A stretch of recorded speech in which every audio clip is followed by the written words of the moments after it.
بسم اللہ الرحمن الرحیم۔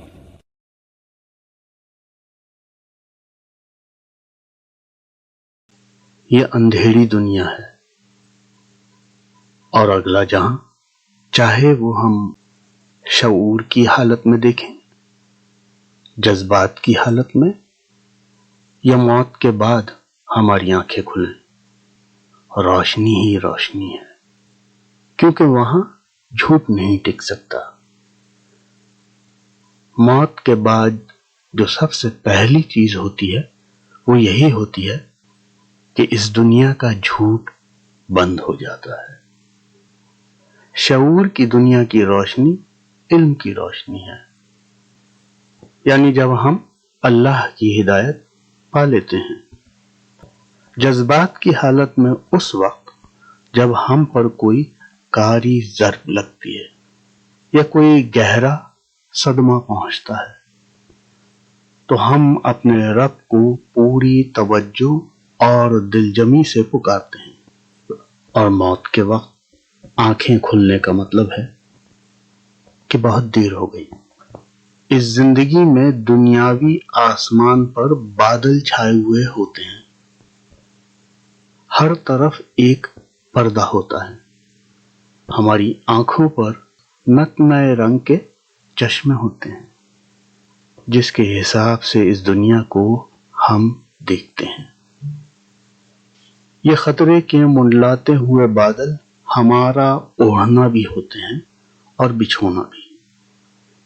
اس اندھیری دنیا میں اندھے بن کر جینا ایسا ہی ہے جیسے مصر میں فرعون کی غلامی کا طوق، یعنی اندھیرے پر ایک اور اندھیرا۔ اس اندھیری دنیا میں صرف دو طرح کے لوگ ہی ہوتے ہیں، ایک وہ جو اپنے رب کی ہدایت پا لیتے ہیں، اور دوسرے وہ جو محروم رہتے ہیں۔ جو اپنے رب کی ہدایت پا لیتے ہیں وہ دوسروں کے لیے بھی روشنی کا باعث بنتے ہیں، جبکہ جو اپنے رب سے ہدایت نہیں پاتے وہ خود بھی اندھیروں میں جیتے ہیں اور دوسروں کو بھی اندھیروں کی طرف بلاتے اور دھکیلتے ہیں۔ روشنی کا مطلب ہے دوسرے کو دیکھ لینا، اور اندھیرے کا مطلب ہے اپنے آپ میں ہی گم رہنا۔ آنے والا جہاں، جہاں کوئی پردہ نہیں، وہاں سچائی عیاں ہے، جبکہ اس جہاں میں صرف اور صرف ہمارا گھر، ہمارا حجرہ ہی وہ جگہ ہے جہاں ہم اپنی اصل حالت میں ہوتے ہیں، وہاں کوئی بھی پردہ نہیں ہوتا۔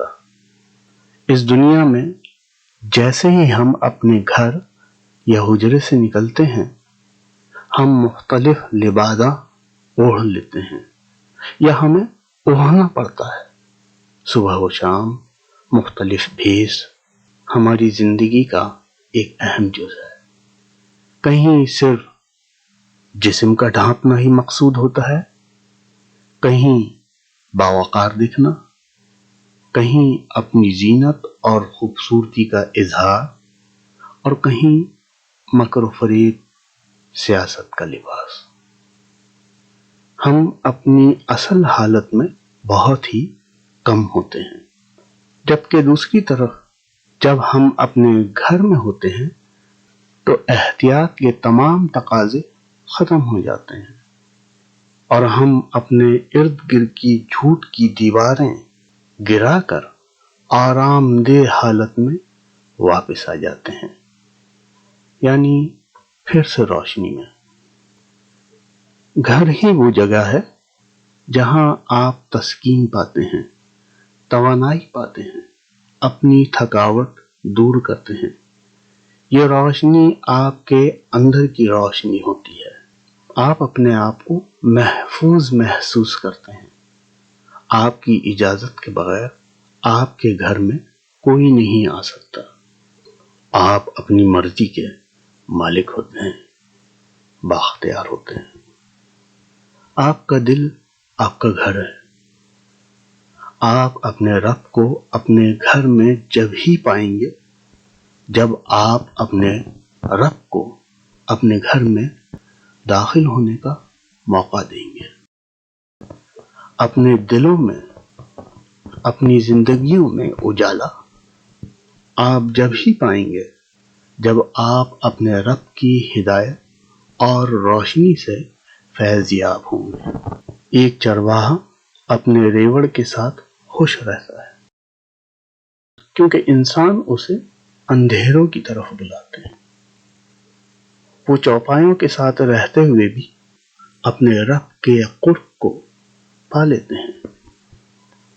حضرت یوسف علیہ السلام کی زندگی ظلم کے اندھیروں میں گزری، لیکن انہوں نے اپنے رب کی ہدایت و روشنی پا لی، اور اپنے رب کی دی ہوئی روشنی سے انہوں نے اپنے ارد گرد کی اندھیری دنیا میں اجالا پھیلایا. اندھیروں کا مطلب ہے خود غرضی. یہ دنیا نیند کا ایک خمار ہے.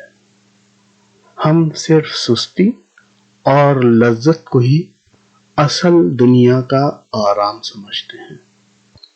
ہماری نظروں کے سامنے بے شرمی اور ڈھٹائی کی چادریں ہیں.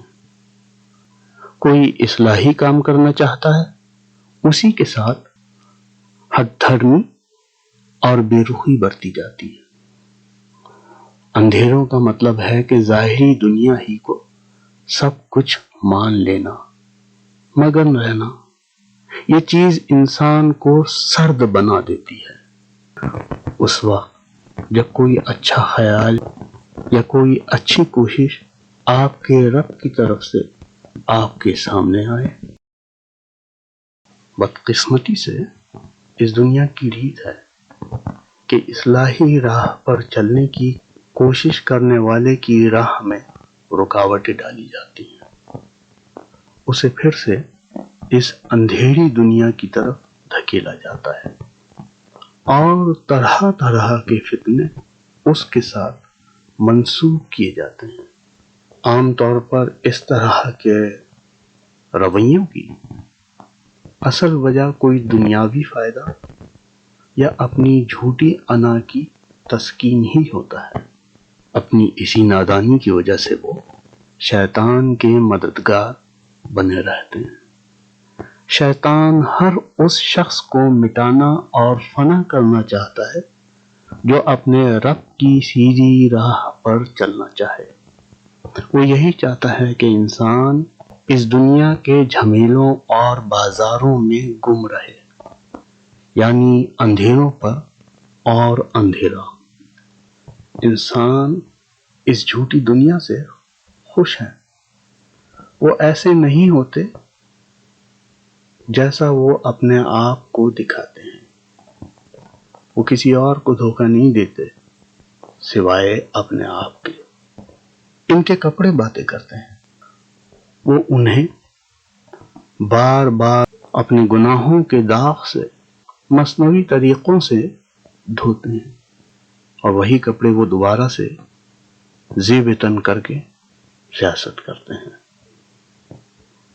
وہ خود اندھیروں میں کھڑے رہتے ہیں اور وہیں سے آوازیں لگاتے ہیں. ان کی لفاظی انہیں اپنی سوچ کے پنجروں میں ہی قید رکھتی ہے. وہ اپنی زبان سے جھوٹ بولتے ہیں. ان کے دلوں میں کینہ ہوتا ہے. ان کی نظریں کچھ اور دیکھ رہی ہوتی ہیں. ان کا دل صرف برے منصوبے ہی بناتا رہتا ہے. یہی ان کی خصلت ہوتی ہے اور یہی وتیرہ.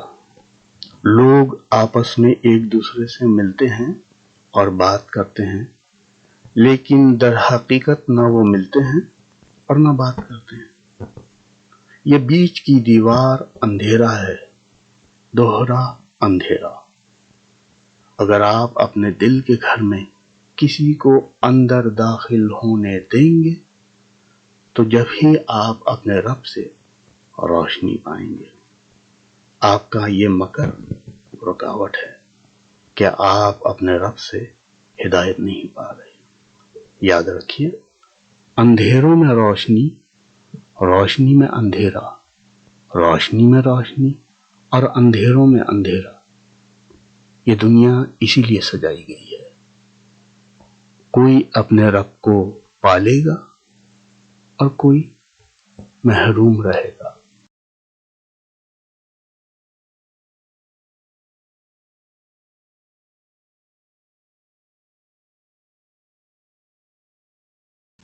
ایمان کے اصلی معنی اس شعور کے ہیں کہ اس زندگی میں ہم ہر لمحے اپنے خالق کی موجودگی کو اپنے دل، دماغ اور روح سے محسوس کریں، اور یہ جان لیں کہ صرف اور صرف ہمارے رب کی ذات ہی ہمیں اپنے جینے کے مقصد کی طرف اصل رہنمائی فراہم کر سکتی ہے۔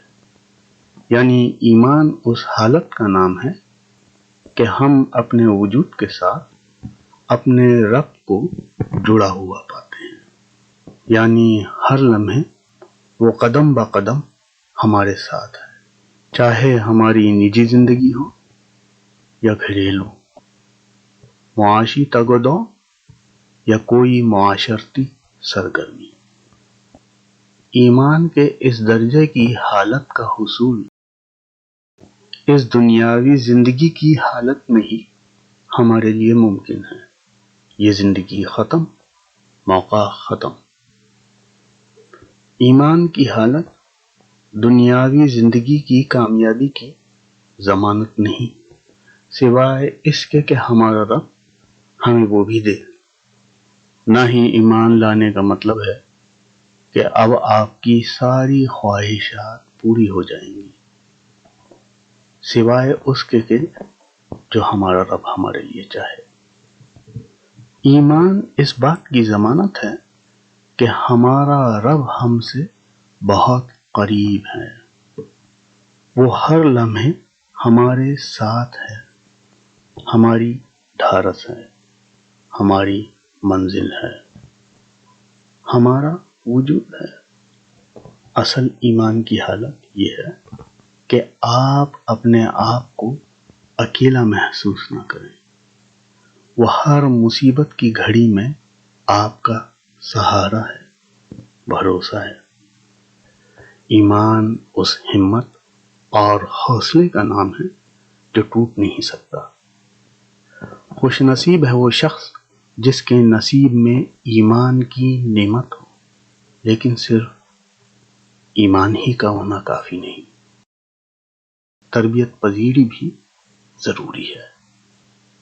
دین سیکھنے کی تگدو اور مشقت، دن رات، صبح شام، روزانہ کی بنیاد پر مسلسل تقوی کی منازل طے کرتے رہنا، اس زندگی کے آخری لمحے تک ثابت قدم رہنا، قرآن پڑھنا، سمجھنا، سیکھنا، فرض عبادات اور دیگر عمل صالح۔ اگر ہم لاپرواہی برتیں گے اور کوئی کوششیں نہیں کریں گے تو اپنے رب کے غضب کو دعوت دیں گے، دنیاوی وبال بھی ہم سے چمٹے گا اور آخرت کی تباہی بھی ہمارا مقدر ہوگی۔ ہمیں اپنے اعمال کی نگہبانی بھی کرنی ہے اور دنیا کے لیے بھی اچھی نصیحت، اچھی تربیت چھوڑ کر جانا ہے۔ ہمیں پوری توجہ اور احتیاط سے یہ زندگی بسر کرنی ہے، اپنے لیے، اپنے گھر کے لیے، اپنے پڑوس، اپنے محلے، اپنے علاقے اور پھر دنیا کے لیے۔ یہ سفر ہم نے قریب سے شروع کرنا ہے۔ ہمارے جینے کا مقصد ہماری آنکھوں کے سامنے ہے۔ ہم جس وقت، جس لمحے جہاں ہیں، وہیں ہمارے جینے کا مقصد ہے۔ ہم کو کس طرح پتہ چلے گا کہ کون ہمارے جینے کے مقصد میں ہمارے ساتھ ہے؟ صرف وہی آپ کے اصل ساتھی ہیں جو اپنے رب کی پکار پر آپ کے ساتھ لبیک کہتے ہیں۔ اگر کوئی آپ کے ساتھ چلنے میں خوشی کا اظہار نہ کرے یا ٹال مٹول سے کام لے یا کوئی بہانہ تراشے یا فرار اختیار کرے، وہ آپ کا نہیں۔ اگر ہم اپنے رب کی اس دنیا میں برائی اور ناپاکی پھیلائیں گے تو ہم خود بھی ناپاک ہی ٹھہریں گے اور آنے والی دنیا میں اپنے لیے ایک برا ٹھکانہ پائیں گے۔ آنے والی دنیا صرف وہی نہیں ہوگی جو ہم موت کے بعد جانیں گے، بلکہ اس زندگی میں ایک اینٹ ہم اس دنیا میں لگائیں گے اور ایک اینٹ ہمارے نام سے آنے والی زندگی میں لگے گی۔ بیج ہم یہاں بوئیں گے، فصل ہم وہاں کاٹیں گے۔ اپنے آنے والی دنیا کے لیے سامان زندگی ہمیں یہیں سے تیار کرنا ہے۔ اگر انسان کو اپنی جانچ کرنی ہے تو اپنے خوابوں اور خیالوں کی جانچ کرے۔ جیسے انسان کے خواب ہوں گے ویسے ہی اس کا ذہن، جو انسان کا دن ہوگا وہی رات۔ ہمارے خواب ہمارے ذہن کی عکاسی کرتے ہیں۔ خواب ہی انسان کی روحانی کیفیت کو ظاہر کرتے ہیں۔ اگر آپ کے خواب و خیالات پاک نہیں ہیں تو آپ کی نظروں کے سامنے بھی وہی چیزیں صبح شام ہوں گی اور آپ کے دلوں میں ڈر اور خوف، آپ کی ذہنی کیفیت آپ کو اذیت دے گی، دل میں گھبراہٹ بسے گی اور آپ کے ہاتھوں کے کاموں میں برکت نہ ہوگی۔ توبہ و استغفار اور اصلاح کا راستہ اپنائیے۔ دین کی راہ پر چلنے اور بلانے والے آپ کے اصل دوست اور ساتھی ہیں۔ اپنے ارد گرد کا جائزہ لیجیے اور رجوع کیجیے اور کوشش کیجیے اپنے رب کی راہ میں